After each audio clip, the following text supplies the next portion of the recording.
In this episode, we will learn about memory, which is one of the essential capabilities of an AI agent.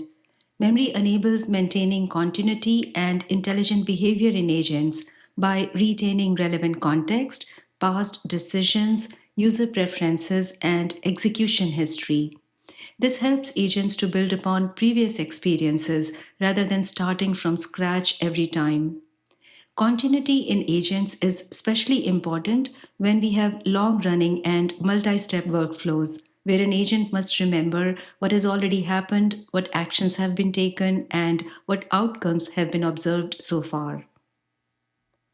In agentic systems, we typically think about two forms of memory when we consider their scope and lifetime. State is what an agent is tracking for the current workflow, such as the current goal, active step, or tool output. It includes the execution progress and it changes as the workflow progresses. State is short lived memory with its scope limited to the current workflow execution or current agent run. It can, however, be periodically persisted on permanent storage to improve reliability of the system. Long term memory, which is also called agent's memory, is what an agent keeps beyond the current workflow, such as users' preferences, past interactions, learned facts, and useful patterns. This memory is permanently persisted on storage to be retrieved later in subsequent runs of the agent to improve agent's performance over time. For example, the information related to the current airline booking step is held in agent's state, whereas users' preference to prefer morning flights can be kept in long term memory. Different agent frameworks implement state differently, but the concept is the same. State is the shared data object that moves through the system and gets updated at each step. In LangGraph, state is represented as a shared object that flows through the graph and it's updated by different nodes. For example, here the retrieve documents and generate answer nodes both have visibility into state. They can read and update the state. In general workflow systems, state is often represented as a JSON object with inputs, progress, and results.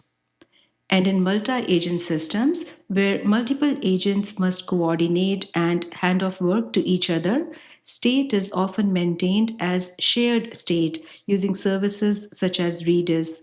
If you have multiple agents participating in solving a problem, then a shared state can help them share data. Whereas if you have a single agent working on a problem, then state can reside in process of the agent.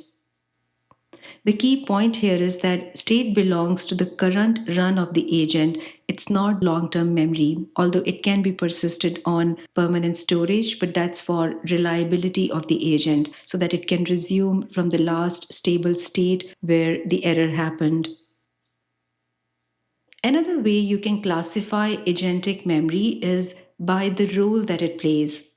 Working memory is short-term portion of the state that holds the information agent is actively using for the current reasoning step.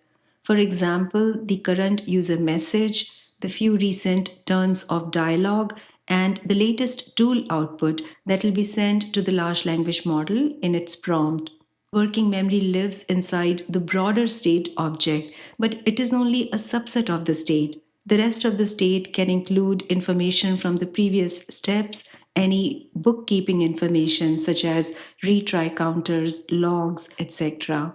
The reason it is important to differentiate working memory from the rest of the state is that developers should strive to keep working memory as small and focused as possible, pulling in only the minimal context which is needed for good answers. If you overcrowd the working memory, then the model can hallucinate, reducing agents' performance, and it can also increase cost of input tokens. Episodic memory is type of agent's long-term memory, which is persisted on permanent storage. It stores concrete episodes from agent's past, who it interacted with, what happened, and how it ended. For example, an agent might remember that on June 1st, A checkout attempt for user A failed at the payment step because the card was declined. The episode could include full conversation details, the tools that were called, the error code that was returned by the payment API, and the final outcome. Later, when the same user A comes back or similar error occurs, the agent can retrieve this episode to avoid repeating the same steps, explain what went wrong, or suggest a better path. Semantic memory is another type of agent's long term memory, which stores stable facts and concepts that are true beyond a single interaction. For example, the card error code 402 means payment required, or customer A prefers eco friendly hotels. These are things that agent can rely on as background knowledge whenever they are relevant, regardless of when or where they were learned.